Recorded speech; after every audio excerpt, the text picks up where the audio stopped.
एक लड़की थी, वह बचपन से पढ़ने में बहुत अच्छी थी। वह यह सोचती थी कि मैं बड़ी होकर बहुत बड़ी अफ़सर बनेगी।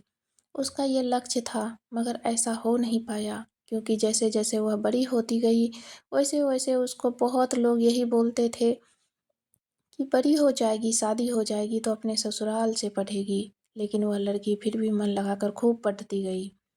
इधर घरवाले शादी करने के लिए लड़का देखने लगे, लेकिन दहेज के कारण अच्छा-अच्छा रिश्ता हाथ से निकल जाता था। उसके घरवाले भी बहुत गरीब थे, इसीलिए ये शादी जल्दी करना चाहते थे कि उसको पढ़ाने के लिए उनके पास उतना पैसा नहीं था।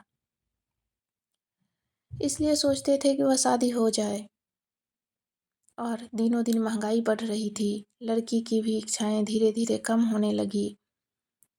फिर एक दिन कोई फ़ॉर्म आया जो उसके लेवल का था। उसने अपने घरवालों को बिना बताए और माँ से पैसे ली और घर से बाहर चली गई।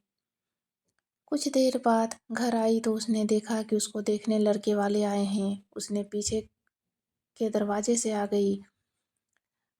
उसकी माँ ने उसको बहुत डाँटा क्योंकि घर पर बिन बताए चली गई थी। तब उसकी माँ जल्दी-जल्दी उसको तैयार की और वह नाश्ता लेकर ससुराल वालों के सामने गई।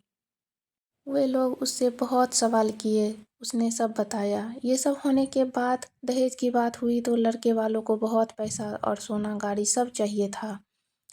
तभी शादी के लिए आगे बात बढ़ेगी। तब लड़की ने उस दिन अपना मुँह खोला और बोली कि हमको ये शादी नहीं करनी है, मैं बिना शादी के ही रह जाऊँगी, लेकिन दहेज वाली शादी नहीं करेंगे।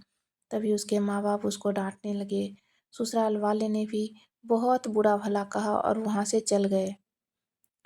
कुछ दिन बाद लड़की को पता चला कि उसका पेपर है। उसने तैयारी जमकर की और पेपर देने चली गई।